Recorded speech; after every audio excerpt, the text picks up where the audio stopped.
If you are pregnant or you've recently had a baby, this podcast is for you. I am your host, Kath Bequee, a physiotherapist working in women's health and mum of three. Inside my online program, Fitness Mama, I just love helping support women to care for their bodies during pregnancy, prepare their bodies for birth, and support their after-birth recovery, helping them feel confident and strong inside out during this important stage of their lives. In this podcast, join me each week as we dive into all things pregnancy care, childbirth, and postnatal recovery, helping you through every step of the journey. It is absolutely possible to feel amazing and confident in our bodies during this motherhood journey, and I want that for you. Come and say hi to me on Instagram at @fitnessmama, and let's dive into today's episode. Hello and welcome back to another episode of the Fitness Mama podcast. Today I am chatting with Beck, who reached out. She's a member inside Fitness Mama, and she reached out. We've got a private Facebook group, and she reached out with a post asking for tips. So she reported she was struggling with motivation and accountability to get back into fitness, and she's 10 weeks postpartum. And I just felt this would be the perfect conversation to record, because I know there's so many mums just like this. So Beck shares her pregnancy journey. She shares her birth, but importantly, we discuss her postpartum recovery. And this is going to be, this podcast episode will be perfect for you if you are wanting to get back into fitness after birth, but you're finding it hard with the juggles of motherhood, all the new demands of motherhood, breastfeeding, sleep deprivation, motivation, accountability, mum guilt. Like, we discuss it all in this episode today. And I thank Beck for being so honest about sharing her journey, but also this story resonates, I know, with myself, but also so many mums I speak to. So I'm really excited to share this story today because I know you're going to get something out of it.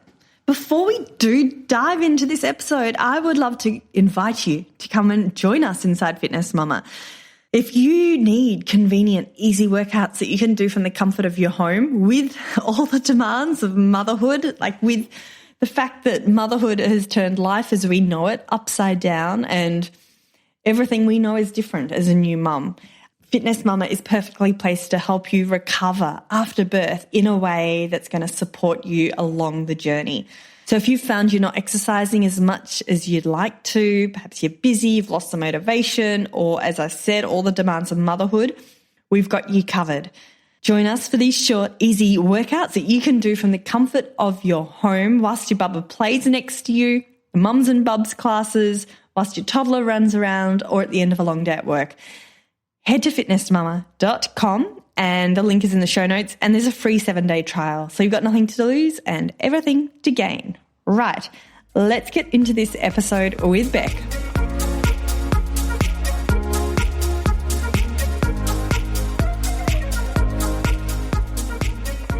Beck, thank you so much for joining me on the podcast today. So for everyone listening, Beck is a beautiful mum inside Fitness Mama, and you've got a beautiful new baby, 11 weeks old? Yeah, almost 11 weeks. 11 weeks on Sunday. Amazing. And what are their names? His name's Miles. Miles, that's right. Yeah. Amazing. So we've got a private Facebook group for all the members inside Fitness Mama. And do you mind if I tell you a story, No, Beck, in terms of what happens?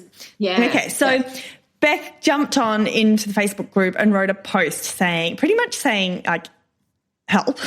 Is that right? Yeah, basically, yeah. So you wanted to reach out to see if anyone had any tips, and you reported that you were struggling with motivation and accountability to get back into fitness apart from walking. Yeah. So I thought, you know what, let's jump on, because it wasn't a quick conversation, and this is something like pretty much everyone struggles with, especially postpartum.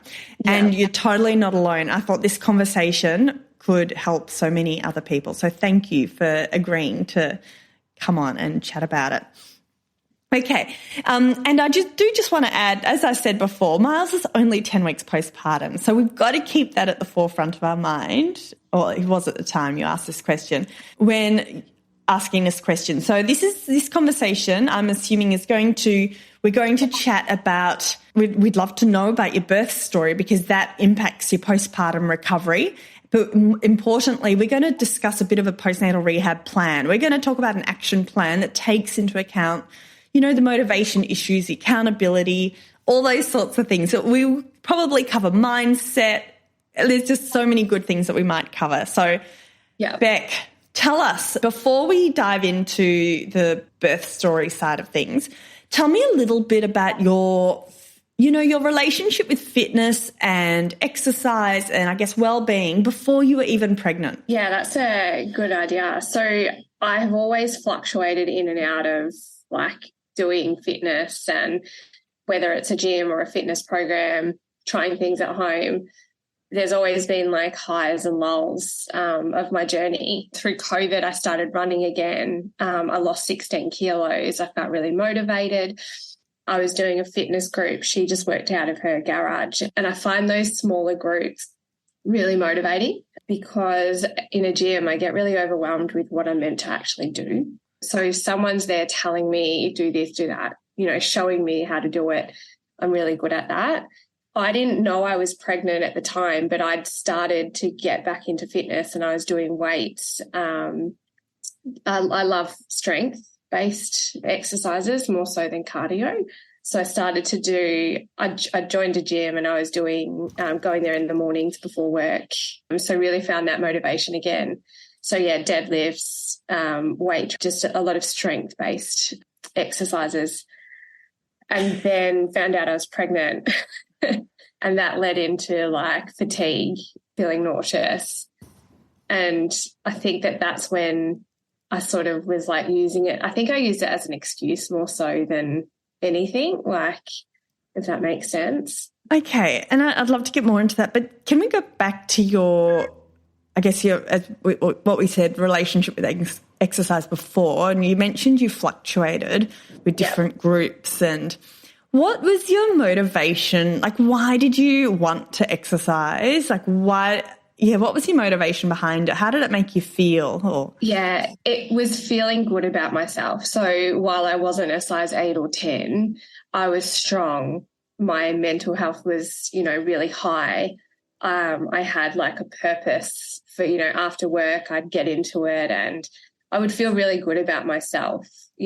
Just those little milestones of just, for example, doing deadlifts. I was deadlifting 109 kilos by the end of that journey.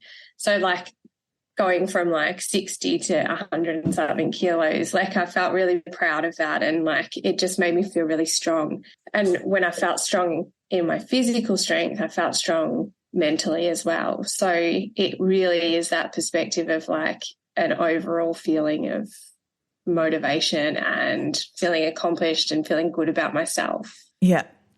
And that's really interesting. You've totally identified that link between the physical and the mental health, which is huge. So yeah, that's awesome.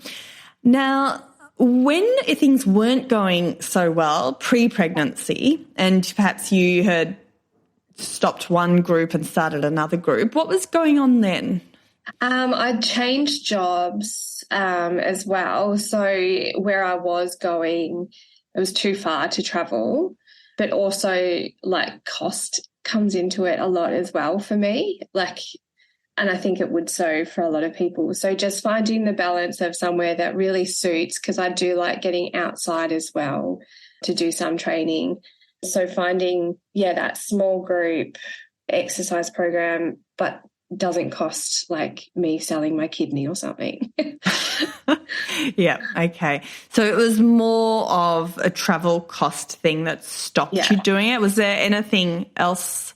Not really. I mean, some of it did come down to motivation because, who doesn't want to go home after work and sit on the couch and just do nothing? Yeah. But a lot of it just came down to, traveling. Yeah. Okay. Yeah. And when you were having a good week, what did that mean for you? How many times a week would that? Yeah, I would go at least 4 times a week. Sorry, I'm just going to put the shusher back on. Miles has woken up for anyone listening. It's always the convenient timing that they wake up. That's all right. They're all mums listening. What was I saying? So Sorry. you were saying 4 times a week. Yeah, I was just going about 4 or 5 times a week. The minimum would have been about 3 days. And I think it's also like the group that I was doing was she did something different each session. So one session would focus on lower, then abs, upper. It was all strength-based. There was a bit of cardio in there. So, like, I would choose the days that I would go based on what she was doing. I love boxing. So, Wednesdays was boxing. So I'd make sure I'd go on those days as well. So you like the variety. Cool. Yeah. So that's given us a really good idea, I guess, of where you're at physically, but also mentally. And you were quite motivated to go 4 times a week. You had a structure. So it was always after work. So it was a regular time that you sort of carved out and you knew this is what you're doing on these days. Yeah. Okay. And I'd take my exercise clothes to work so I didn't have to come home and change because then you lose that motivation. So I was always sort of like planned and organised in that aspect. Yeah. Interesting. Yeah. Okay. We'll keep that in mind. So now tell me, when you got pregnant, you were feeling nauseous. Yeah. So I didn't know I was pregnant for the first 5 weeks and we weren't trying to get pregnant or anything. It's just happened. So that was when I started getting back into it. I joined another gym that was on my way to work or way home from work. So I was like, okay, this is going to be it. I got my old trainer to write me a program that I could do at the gym. So I still knew what I was doing and I could change it up and everything. And they had classes. So, for the first 5 weeks when I didn't know I was pregnant, I was going to the gym. I was still doing my normal thing. And then I found out I was pregnant. I still kept going briefly when I did feel okay. So maybe up until week 8, I was still going. Actually, up until week 12. And then I had a bleed at week 12. And I think mentally it turned me off wanting to go and, put my body into that, even though I probably knew deep down that it wasn't contributing to having a bleed. But I sort of like put that into my head and then I felt nauseous. I felt really fatigued. Like after work, I just want to go to sleep because I'm a kindergarten teacher. So, I was like active during the day and stuff as well. And then I think I just put it as an excuse at that point. So back to that bleed. Did that happen at the gym? No, it happened after the gym. Yeah. So and you spoke to your doctor about it? Yeah. And it just ended up being that I had a small hemorrhage internally, and that was just about when it attached, where my egg had attached to the cervix and everything. So okay, yeah. So as far as we know, it was totally coincidental. Yeah, that's right. Yeah. Okay, so that was at about 12 weeks. You still had had a bit of a structure. Then there was that instigating factor, which I can understand. Scary. Yeah. You're on your feet all day as kindergarten teacher. The fatigue creeps in. Yeah. And you moved house as well, did you? Yes, we moved house. So we were also renovating at the time. So that was also a contributing factor that after work we were both coming home from work and trying to get a few jobs done at their new unit to try and get in and organise before the baby came. Yeah. So I also think I put it into my head like, oh, we're doing a reno, like that counts as some form of exercise. Yeah. It really didn't, but it was like me just talking myself up to it. But you know what? Your situation, it's so common, but also pregnancy is a huge life change. It's one of those, and you had 3 things happen at once. You're pregnant, you moved a house, you had this, you were tired and nauseous, like it was all happening together. I was 3 months or 4 months into my new job at that point as well. So new job, there you go. Yeah, it was all happening.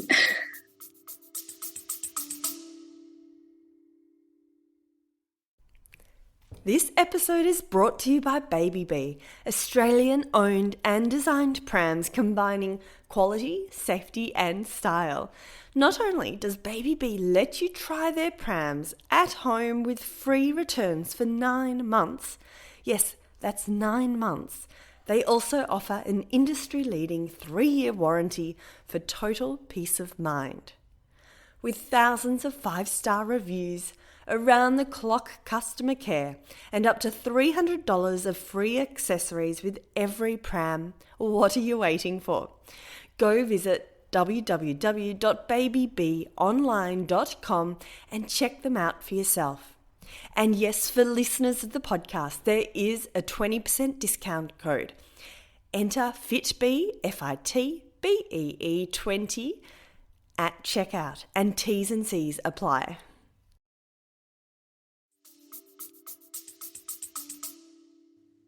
So your life effectively turned up on its head. Like everything changed. Yeah. Okay, so that's huge. Totally get it. Now, I think that's perfect for, how about the rest of your pregnancy? Any aches or pains? Like, was there anything else that was also? I feel like I had a pretty good pregnancy. I had a lot of pelvic pain and sciatic pain, mostly at nighttime with sleeping. Okay. And then by the end, he was a bit early, so he was 36 plus 4, and I had upper and lower back pain probably in the last 4 weeks of the pregnancy. Yeah. And when did you join Fitness Mama? I think that was around mid-trimester 2. Okay. And so why did you join? Because I was doing nothing. So I felt like something was better than nothing, and I really couldn't muster up the strength to I ended my membership at the gym because I wasn't going. I didn't know what to do at the gym while I was pregnant. I told them that I was pregnant. They didn't really offer any support to, guide me through that. And then, Fitness Mama was recommended from one of the Facebook pages I'd asked of what I could do, like the Pilates, because my pelvic area was sore. I wanted to be able to move. I wanted a really nice birth where I hadn't not done anything for, 2 trimesters. And then all of a sudden I'm giving birth. So I needed to, have a little bit of motivation to do something. So how did you prepare for birth? Let's discuss a little bit about your birth. To be honest, I wasn't that prepared. What happened?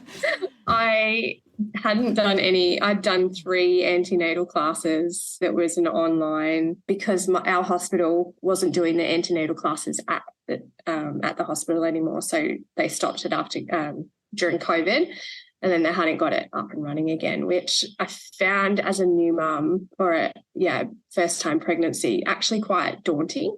Didn't really know where to turn to. There's a lot of private midwives that do the antenatal classes and everything, but go through a renovation and whatnot. I can't really afford $600 to pay for those antenatals. So found a really, really good one online the night before I gave birth. Saturday night I got in the bath and watched episode 3. And then, came Sunday morning, my mucus plug had fallen out. My water started leaking, and 5 hours later he was there. So it was all a bit of a whirlwind. And I'd always forget to do my pelvic floor exercises. Every time you go to the midwives, they're like, are you doing your pelvic floors? And I'm like, I'm trying to remember. So, the lead up to being organised, I wish I was a little bit more organised in that aspect, like antenatal classes well before 36 weeks.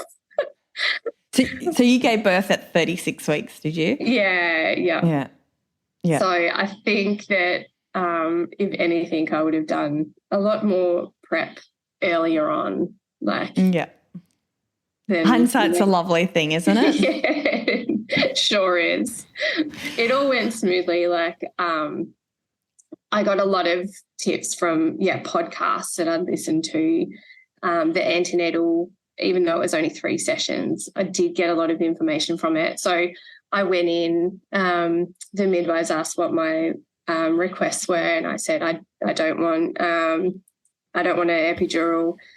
I don't really want any drugs. I want to try and do this naturally. But because I only went in to get checked that it was my waters breaking, I didn't take anything with me, stupidly. So I had a TENS machine ready. I had, I was going to use the combs in my hands for the pain, and I had none of it with me. So I kind of had to just improvise, and I was just digging my nails into my palms during the contractions. And then I didn't have any pain relief through the labour or through the contractions. And then, he came.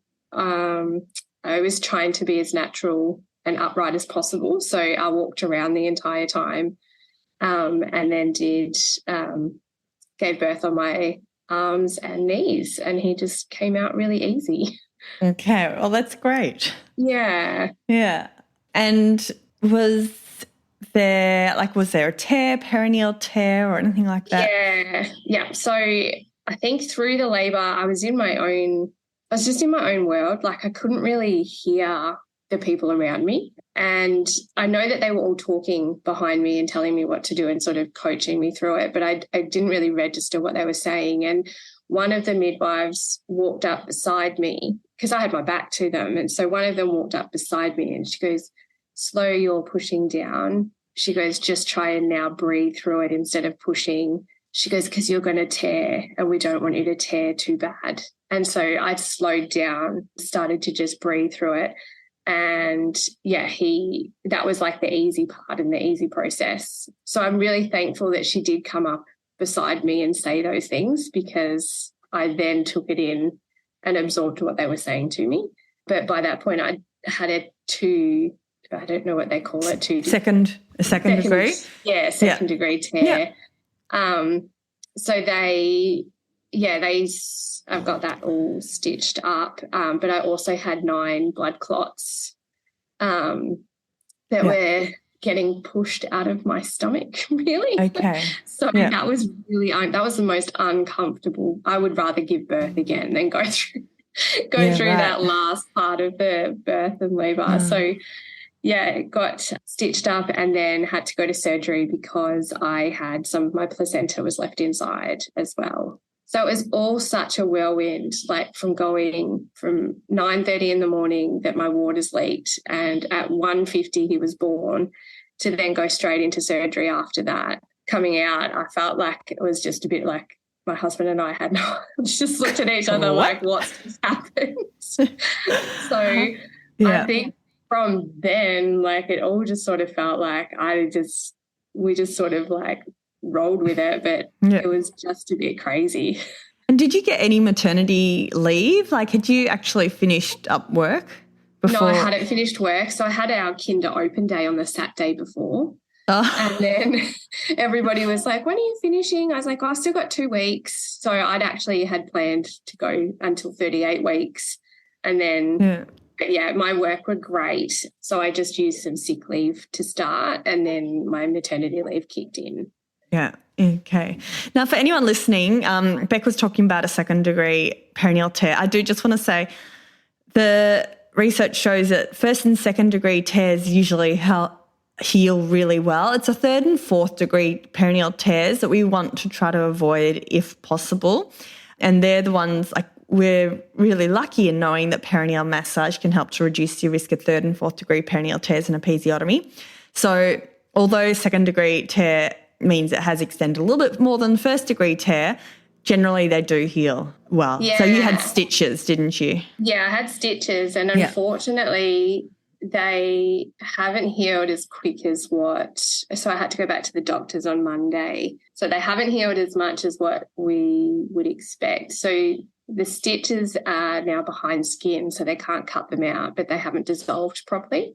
So, I think that what you said about the massage is so important, and I kind of wish I knew a little bit more about that pre-birth to do, or even just through like the recovery process. I think I should have listened to I think it was one of your podcasts was about, laying down, not staying vertical the whole time. So I sat a lot, I walked a lot after birth, and I don't think I gave my body a full chance to recover, because mentally I was like, no, I've got to get back into it. Don't want to just be lazy and lay down. You know, what am I going to do all day?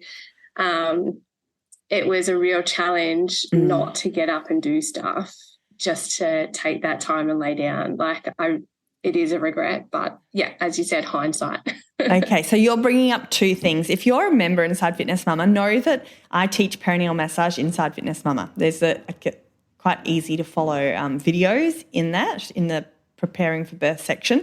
And secondly, Beck's talking about that after birth recovery, and Beck's talking about the horizontal rest.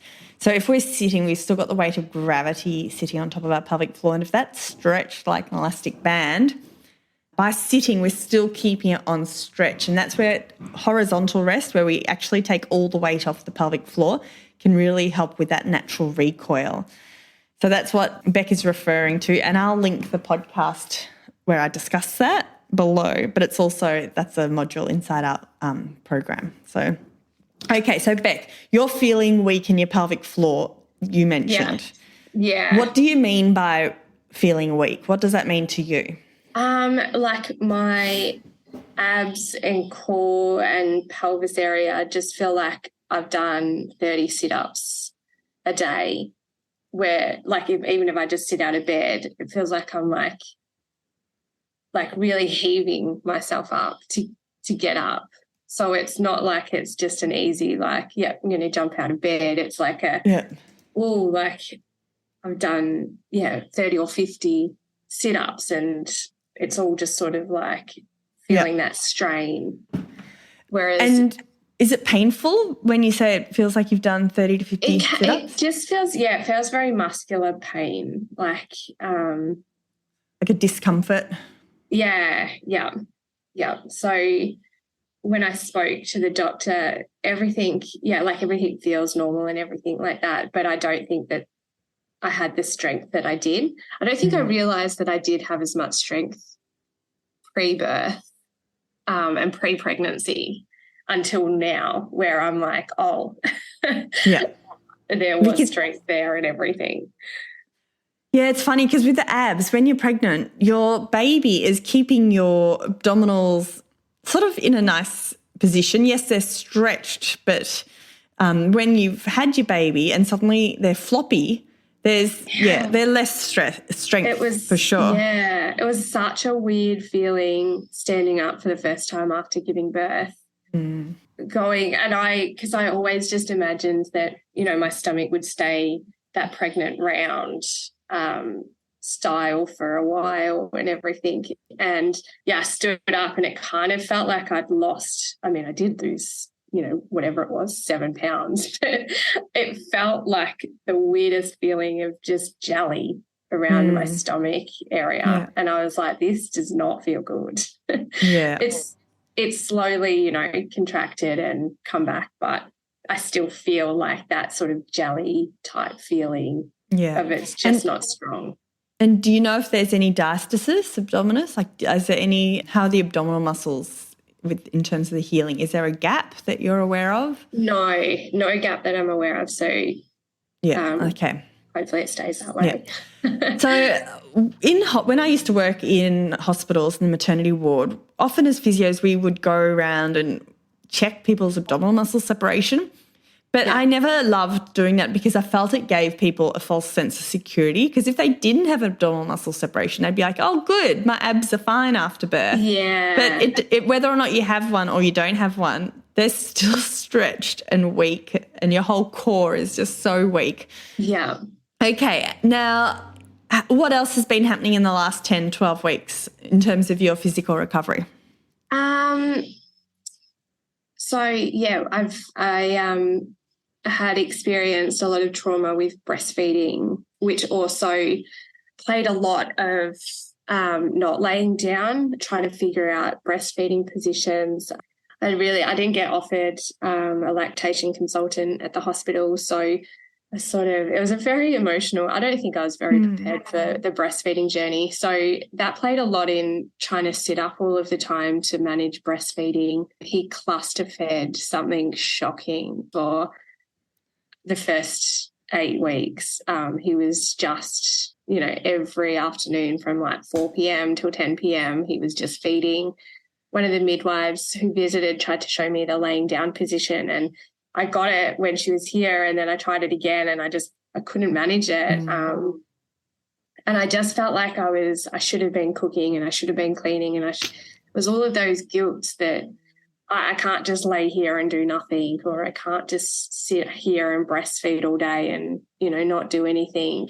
And then I started to try and do everything by the textbook, contact time, this amount of time feeding, this amount of time awake, this amount of time asleep. So I was really trying, and by week 3, I think I'd send myself and also my husband insane. And then I decided to reach out on Facebook and to see if anybody who else had a baby around the same age. Just wanted to catch up for a little stroll. And then around week 3, we met up, and then I joined a pram walking group as well that's in the local area. So they just sort of stroll down to the cafe. It's more going to get a coffee. But then other times I would be walking out with my husband, and by the time I came back, it felt like, excuse the wording, but it felt like I'd been kicked in the vagina because of how heavy it felt by the time I got back from a walk. And how far postpartum were you here? How old was your baby? 3 weeks. 3 weeks, and you'd gone for a considerable walk. Yeah, 3 to 4 weeks. And then I don't think I really learnt my lesson because I kept going, because I was like, no, it's normal, it'll get better. So I don't think I gave my body enough time or anything to actually recover, because I felt it wasn't pressure from anybody else. It was pressure from myself to just get back out there and get back up and, you're right, just snap back out, snap back into it and recover. And I can see myself in your story too, Beck. It's no pressure from anyone whatsoever, but it's like a whole concept of, this is the concept of matrescence, like the becoming of a mother. It doesn't happen overnight with the birth of your baby. You know, your whole idea of what wellness was for you beforehand, which was, after work, going to the gym, a few days a week, doing strength, having that time to yourself, has totally been turned on its head over the last 9 months. You've then given birth, which is probably the biggest thing any woman or man, if they could do like to their body in a lifetime. Like, it's probably the biggest thing our body goes through. Yeah. And then 3 weeks afterwards, we're thinking, I can't just be lying down or resting. The whole notion of what we could, the whole notion of what. Yeah, like for me, I didn't think that motherhood would stop me in my tracks. I thought, sure, of course I'll be able to go for walks with friends, and of course I'll be able to make dinner and go to the cafe. But all this can be really challenging, especially in those first 12 weeks, which you were thick in the thick of it. Yeah. And then, my husband was like, you just need to, just relax, sit down, do nothing. And I was like, but I can't. Like, I can't do that. Like, I've got a job that I'm on my feet all the time. I hadn't finished up work. So, I felt like I was letting them down as well, that I sort of had to try and keep in contact to make sure that everything was, fine and organised. And it was all just pressure from myself. Why do you think that is? Like, where do you think that came from? I don't know. It's just I have like a personality where I would rather appease other people than put myself first. And in all of this moment, I should have been, focused on just trying to recover. But I thought it'll just naturally happen. I've had a natural birth. It's, the natural birth, you recover fine and easy, and it's not. And parents, do you have any parent support from family and parents? Yeah, my husband's mum she lives right around the corner, so it was really great. She cooked so many meals for us, and just stopping by to do some washing and stuff like that. And then my parents, they're a little bit further, but they'd come over at a drop of a hat if we asked. And so it was great. I've got my sister who's very relaxed, and she's a much more level-headed person than I am. So I was asking her all the questions. And then sort of post-labour, post-birth anxiety sort of started kicking in with all the worries. And Miles has laryngomalacia. So it affected his breathing, and as a new mum, and, it was just a lot to sort of process with the sounds that he was making and the breathing and, doubting yourself as a mum. Coming from an education background of looking after children for the past 13 years, I had this expectation that I was just going to know it all. But it was a very different experience. So to summarise, Beck, you have gone from being fit and strong pre-pregnancy to having so many life events happen during pregnancy, moving house, changing jobs, being pregnant. You've then, before you were expected, 36 weeks became a mum suddenly overnight.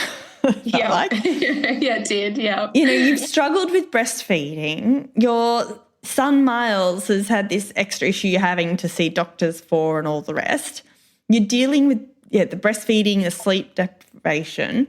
Why do you, and I'm saying this totally out of curiosity, why is it important to feel like you have to exercise and, that motivation to work out? I think it's me wanting to feel like good about myself again, and just having that, having that power back in myself. Yeah.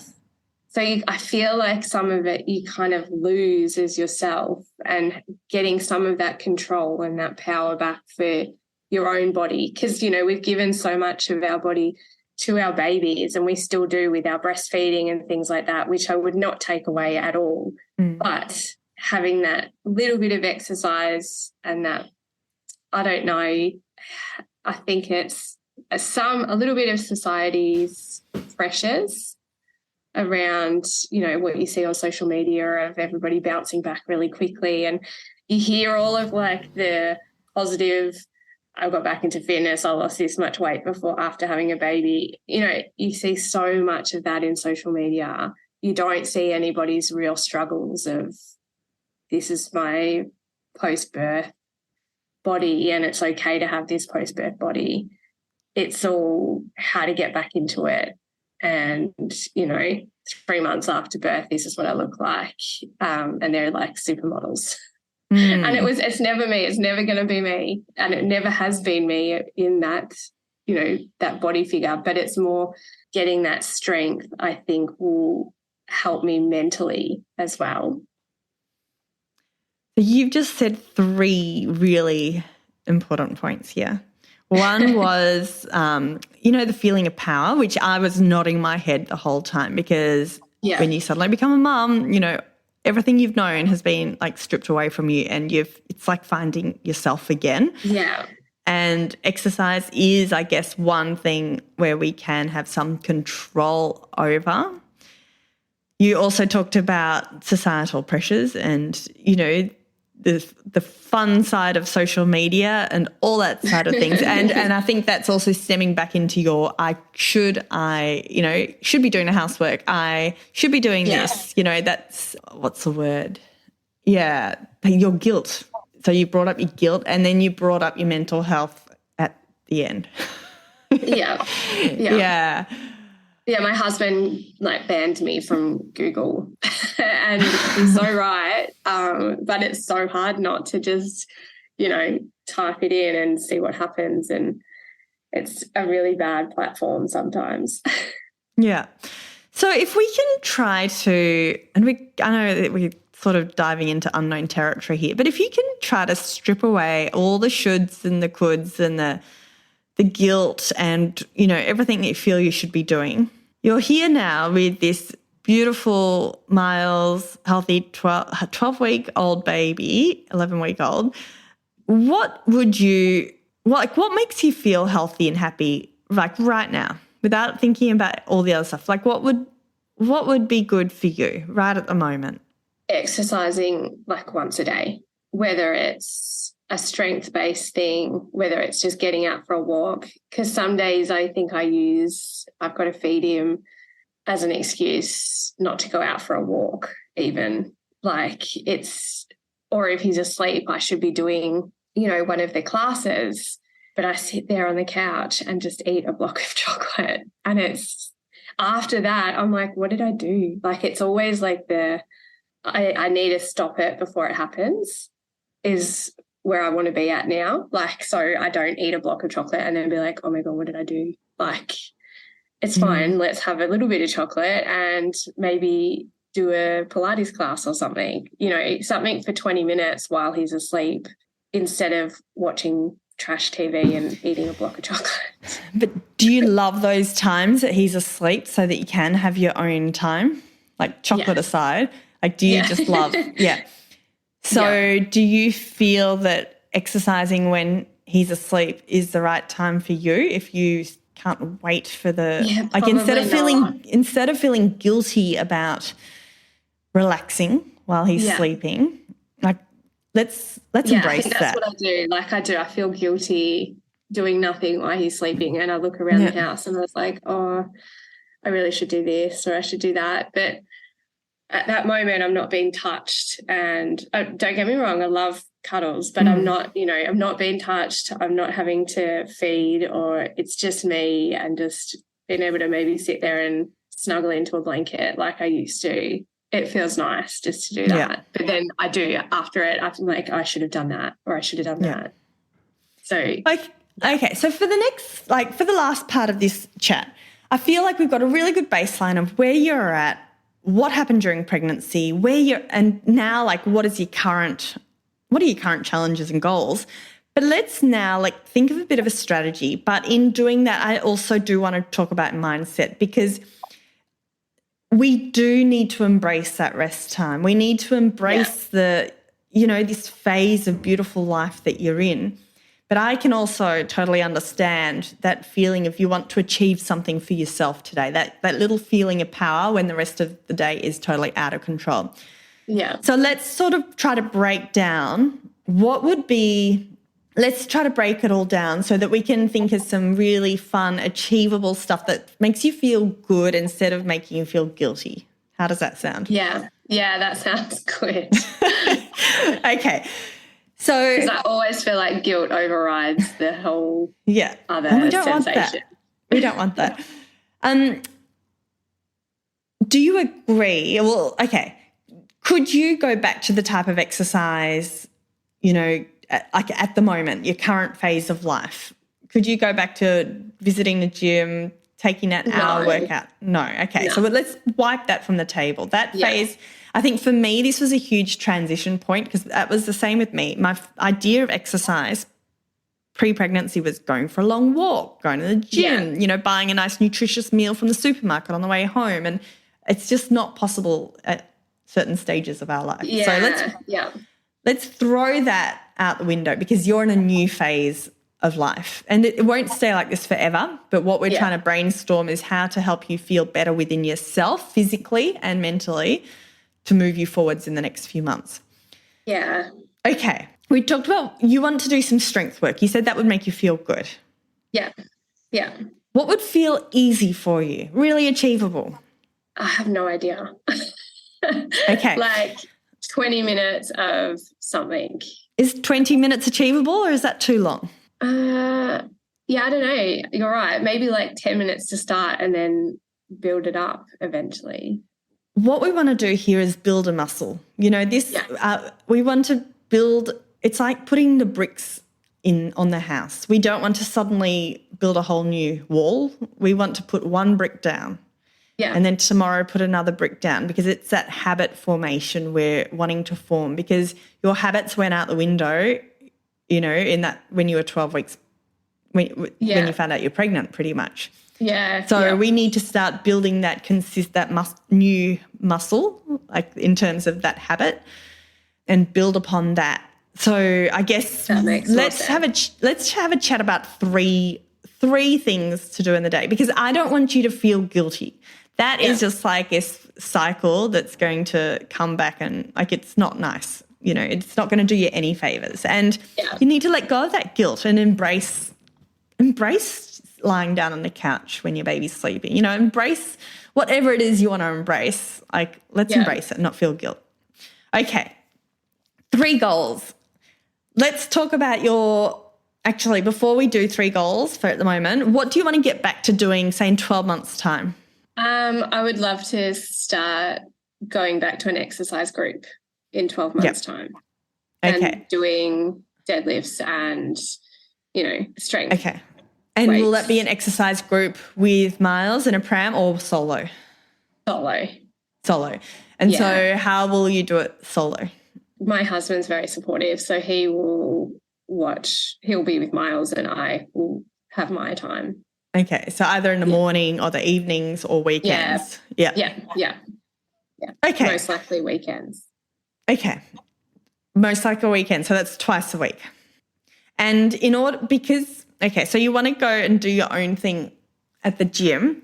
Is that your ultimate goal? Like, if you stripped away everything in life, like where do you want your body to be at? Just strong again. Yeah.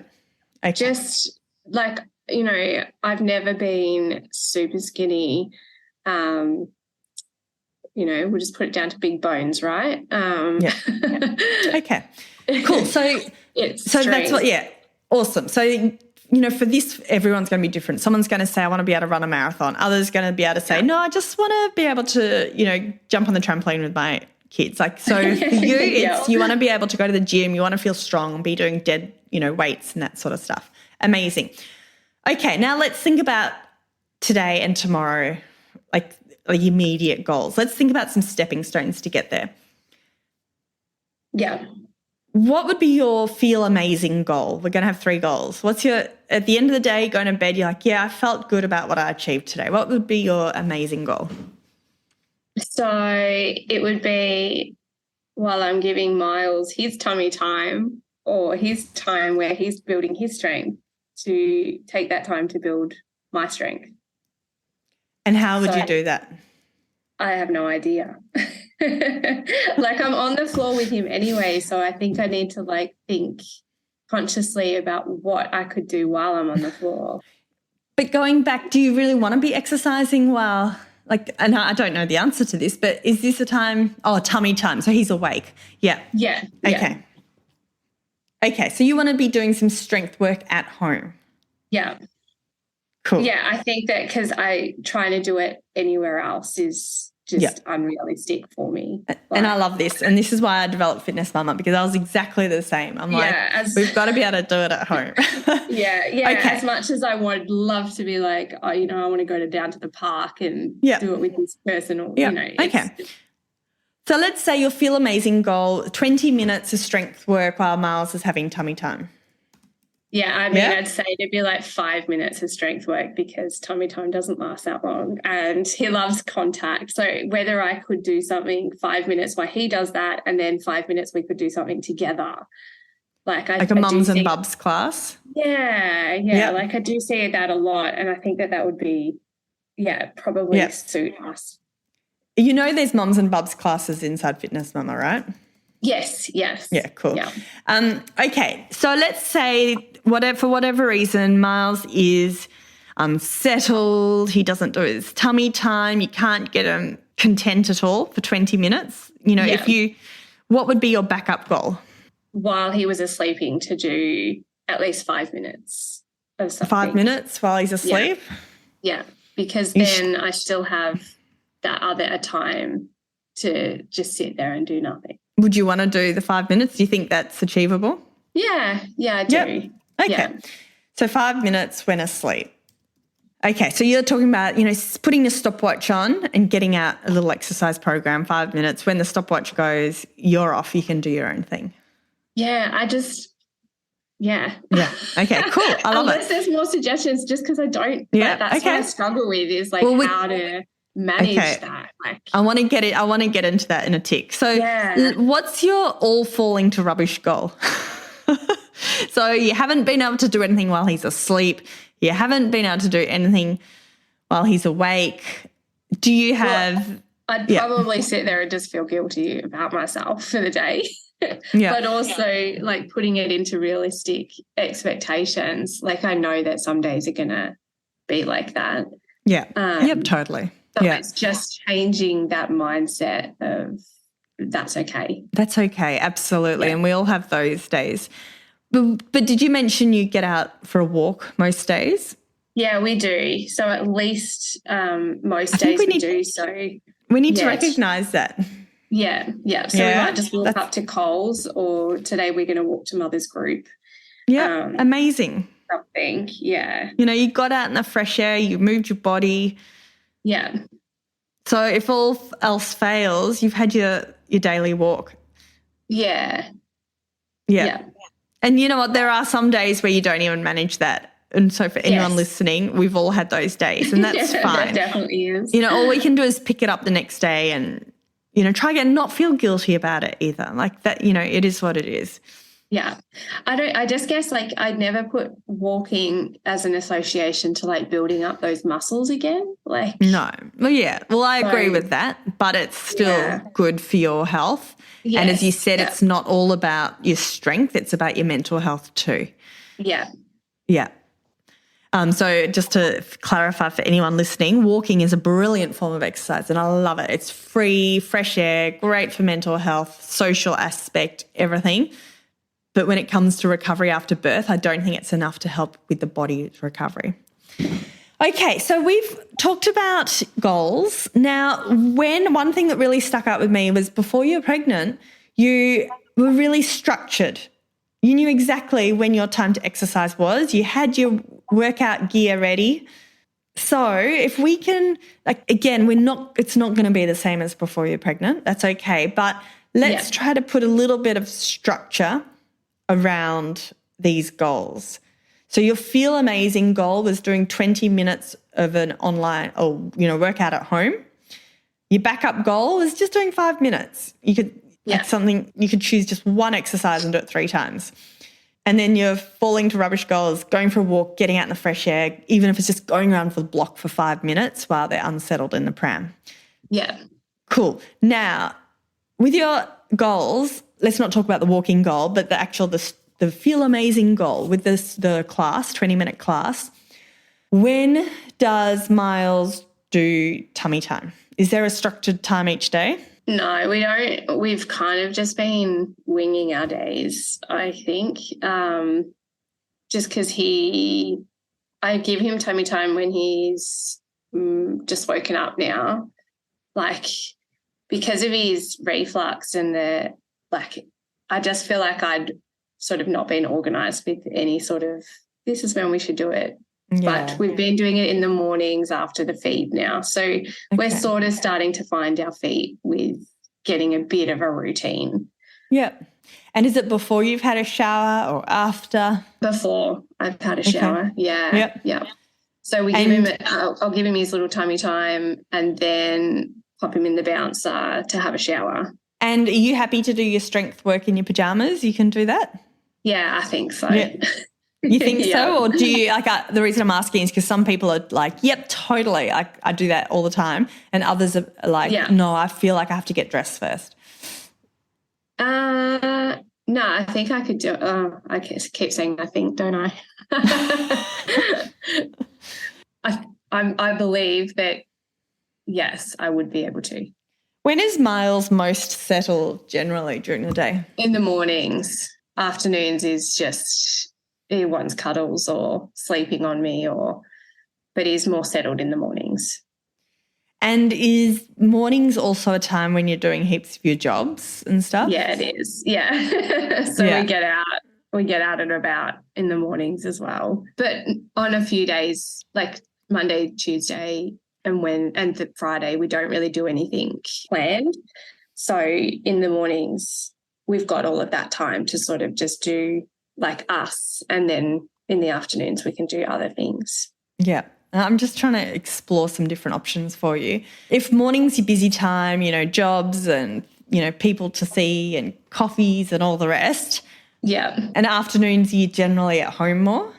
Yeah, we are. Yeah. Yeah, but he might be a bit more unsettled. But he does generally have like a 2 to 3 hour nap from like 3:30, 4 o'clock in the afternoons, and then he sleeps until like 6 o'clock. Okay, so you want to honour those naps. You don't want to fill them up with exercise. Yeah. That's right? Yeah, and you don't want to feel guilty about that.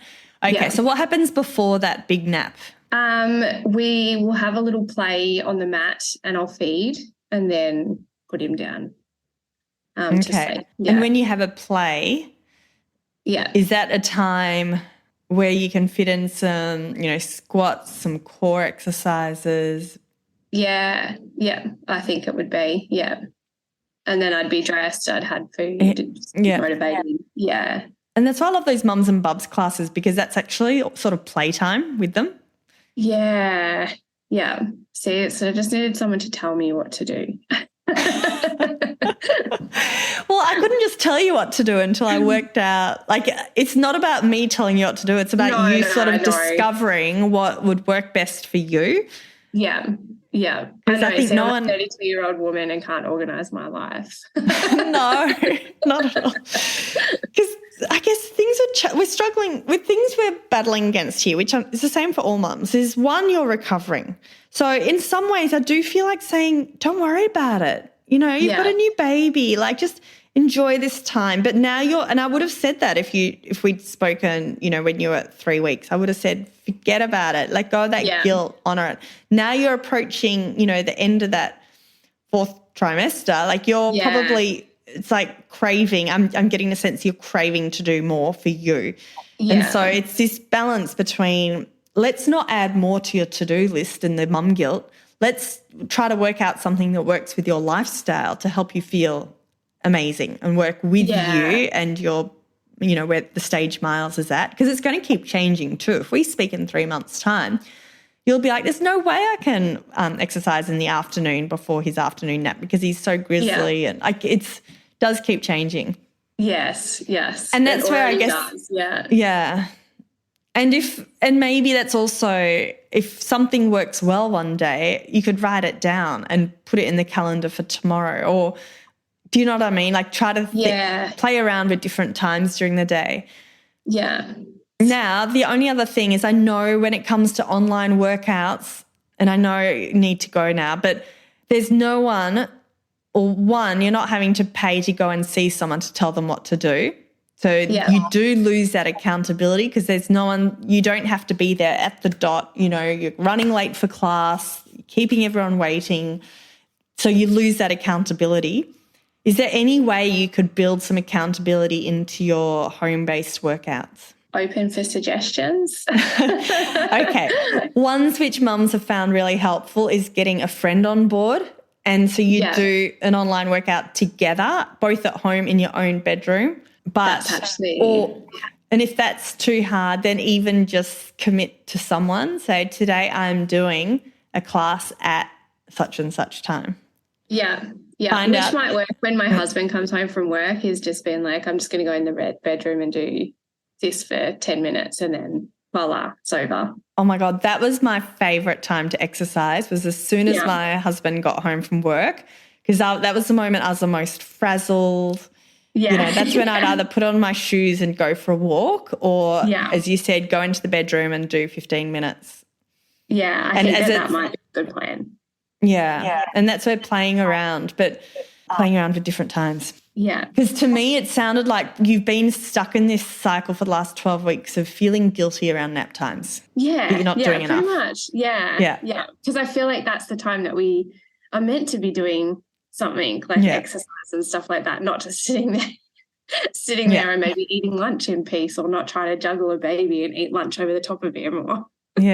No, enjoy that time. And I love your suggestion of doing it when your husband comes home from work, because that puts a little bit of responsibility onto him too. He's got to be home at a certain time so that you can go and do what it is you want to do. Yeah. It's sharing the load.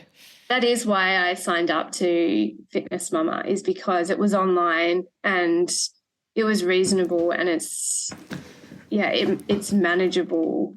I mean, as much as I'm like in a frazzle now and unmanageable, it is like still that option, and I don't have to be somewhere at a certain time because it's just, I can access it whenever it does suit. And you're right, financially, it's so, and I know I'm biased, but it is so much cheaper than going to the gym or going to a physio clinic, doing Pilates with a physio. So, How are you feeling, Beck? Good. I feel like just having this chat and being able to talk through it. And it is motivating. Like, it's just getting that sort of your head around it all. So, and yeah, I think hearing from people to say it is okay during that time to just also have your break. And, you know, you're in a job, you get a half an hour lunch break with no one around and it's nice and peaceful. And as a mum, you don't, like, you're just always on. So yeah, I think it's nice and motivating. Yeah. Refreshing. You're doing an amazing job. So well done, Beck. You're such early days, and, you know, you do have a lot of physical recovery. Your pelvic floor is still going to be doing lots of recovery, and, you know, it's great that you are thinking about this to help support your physical recovery, to help prepare you for future pregnancies, menopause, all those things in life. Yeah. So amazing. Thank you so much for sharing your journey and your story and putting yourself out there. I do appreciate you coming and chatting. Thank you. Thanks for having me and giving me all of the insight that I probably deep down, you know, just bringing it all to the surface. It's really good. And I'd like you to check in with me in a week's time, in 4 weeks' time, you know, check in and just let me know how you're going with it all. Yeah. Yeah. I mean, you are motivating, all of your Facebook posts, and it's nice to just have that. And it sort of like plays on my conscience, like, you know, that's in the background, you're there motivating, and it's not a bad thing at all. Like, it's actually really positive. Like, it's like, yeah, I know I've got to do this. Like, so it's a good thing. I need to do this or want to do this? I want to do this. It's a both. We need to work on that. But I want to do this. This is a work in progress. Well done, Beck. Thank you so much again. We'll chat to you soon. Thank you. That's awesome. And before I sign off, remember, my team and I will be putting together the show notes for this episode with all the links, including how to access that free 7-day trial at fitnessmama.com. That's it, ladies. Have a fabulous day, and I look forward to you joining me next week for another episode of the Fitness Mama podcast. Thanks for listening to the Fitness Mama podcast, brought to you by the Fitness Mama freebies found at www.fitnessmama.com/free. So please take a few seconds to leave a review, subscribe so you don't miss an episode, and be sure to take a screenshot of this podcast, upload it to your social media, and tag me at fitnessmama so I can give you a shout out too. Until next time, remember, an active pregnancy, confident childbirth, and strong postnatal recovery is something that you deserve. Remember our disclaimer: materials and contents in this podcast are intended as general information only and shouldn't substitute any medical advice, diagnosis, or treatment. I'll see you soon.